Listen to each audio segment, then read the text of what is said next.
Hello, movie lovers, and welcome to my spoiler review for Star Wars The Last Jedi. Now, at first, I wasn't going to do a spoiler video because I don't really like spoiling movies for anybody or anything like that.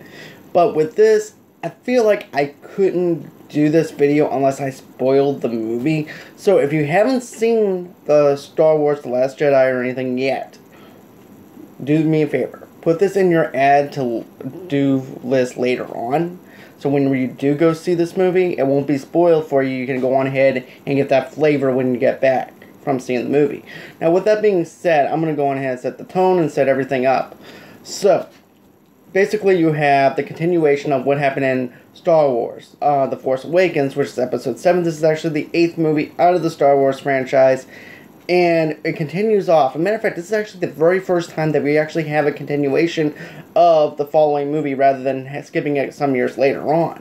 So, this is actually something new, something fresh that we never got before.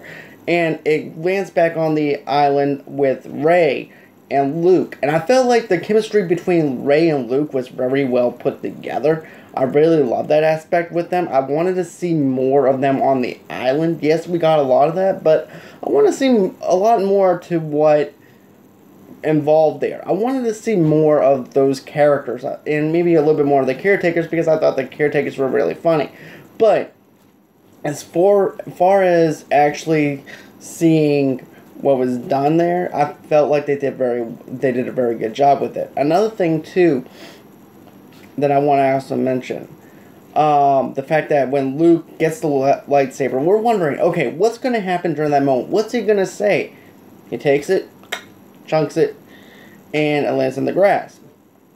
To me, I think that's a very good thing for his character in a way, because you're actually seeing fear in his eyes. He's not sure if he should go ahead and train Rey after what happened with Kylo and everything else. And you can't blame the guy for actually being scared. And you can actually tell that, hey, look, I did this once, it failed on me, it turned on me, Han is dead because of this. Well, he doesn't know that Han is dead at that moment, but you have to look at it from that perspective. And that perspective, I can't say I blame him for not wanting to train Rey for that. And then there's also another thing, too, that I also have to mention is I love the fact that when Rey trains Rey, there's a little bit of humor there. There's a little bit of Luke there from the very first movie, and I actually enjoyed that a lot. And then it skims over to, well, first it opens up to another thing with them in outer space with Poe, and I felt like, you know, the humor for Poe was perfect. It was really well put together because that's Poe. That's Poe's sense of humor. And we actually got to see a little bit of that nugget in The Force Awakens, and I felt like it was presentable for that character for what he was doing with this. And then the whole entire thing with the fleet, the bombs and everything. My favorite line that Princess Leia said, yeah, you got rid of that one ship, but at what cost? The cost was all those people that died on that ship. And that's something that I actually liked and I was drawn into, was like the repercussions of what Poe did. Yeah, everybody's saying, oh yeah, he did good with that. But the key factor is, look at the fleets that they lost. Look at everything that they lost. You got Rose, who lost her sister, the bomber in that thing. And then you have the casualty, and then those are the casualties that you lost, and that's the responsibility as a hero that you have to take on. And I love that aspect. I love what they did with that. Another positive for me is the fact that, you know, we get to see Leia again. We actually get to see what's going to happen with her character. Are they going to kill her off? Are they going to do anything with her? And I have to say, I really think that they handled it well. But here's my main pet peeve. A little bit of a pet peeve, if you will. I feel like they could have done a little bit more with that. I felt like, you know, if they wanted to end Leia, they should have just went on ahead and not even let her use the Force at all. And just let her be dead, and that would be the end of it. And she goes out being a hero. But instead, she winds up using the Force. She goes back into the ship, and then she's back to being... And then she goes into the coma state, and, you know... And then, of course, we wind up seeing Rey back on the island again. And, you know... I felt like, too, that they should have done something more to actually amplify Leia a little bit better than what they did, that would have been a perfect send-off to me, because it shows that she's being a hero. It shows that she's trying to protect her people. It shows that, look, we're doing everything we can, but we're failing in every way because they're tracking us through force speed, and then because they're tracking us through force speed, we can't really do anything. We can't move. We can't do nothing. And then, that would have been a perfect way to do it. And then put her friend in charge of the whole entire thing. And that would actually put in the fact, hey, look, you got the Motipo, therefore you're not going to do this. To me, I think that would have made more sense. But hey, I'm just the person that's reviewing. I'm not the writer or the director. But still, overall, that one scene and everything, I didn't mind at all. I actually appreciated the scene and everything, what I got. But it was just a little small nitpicky thing that I didn't care for. Another thing, too, that I actually have to say with the direction and the course of the writing and everything that was written on paper, to me, was actually pretty good. You actually have Finn coming out of a coma, and he's leaking, his bag's leaking all over the place. Poe comes in, BB-8 says, Finn, leaking bag, up from coma. I'm just paraphrasing. But I thought that was an excellent thing. I thought that was really good with the humor that they brought there. I felt like they brought their A game to that, because I was actually in tears laughing at the fact, hey, look, his bag is leaking, he's up from the coma. But what I found really fascinating was, it wasn't the fact that he wanted to go after Kylo. It wasn't the fact that he was in a coma for an X period amount of time. It was the fact, hey, where's Rey at? He was more concerned about Rey than he was about his own life. And that's something I actually love and appreciate, the fact that, hey, they didn't go on ahead and try and make him into the dark side. They didn't try to do any of that. They let the characters be themselves. And to me, I think that's a fantastic thing that they did with that. Then you also get the introduction of Rose in this whole entire thing. And I felt like, to be honest with you, I felt like the Rose character could have been better. Because I was actually excited about seeing a new character. I was excited about the introduction of Rose and the way that it was presented at D23. And I was actually excited about that. Then it was like, wah, wah, wah, because of the fact that, hey, I like the humor between her and Finn. But then once you get into the whole entire thing where Finn is about to sacrifice himself for the good of the rebels, and she crashes into the ship, and she winds up saying that this number, well, I'm going to paraphrase a little bit, basically saying we do this to protect the ones that we love. To me, I didn't feel any connection between her and Finn at all, or anything like that.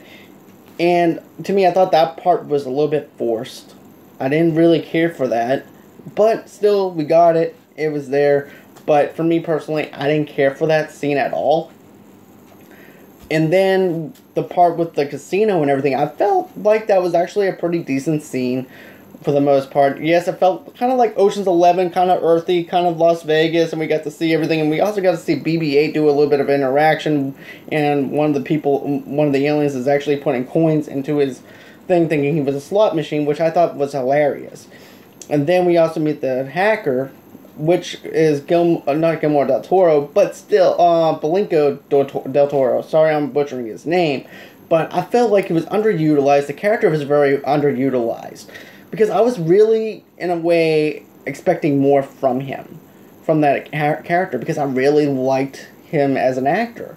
And I felt like he was just underutilized, and he didn't really add anything there. And I really wish that we would have spent a lot more time with his character, so where I could care about it and maybe meet up with him later on.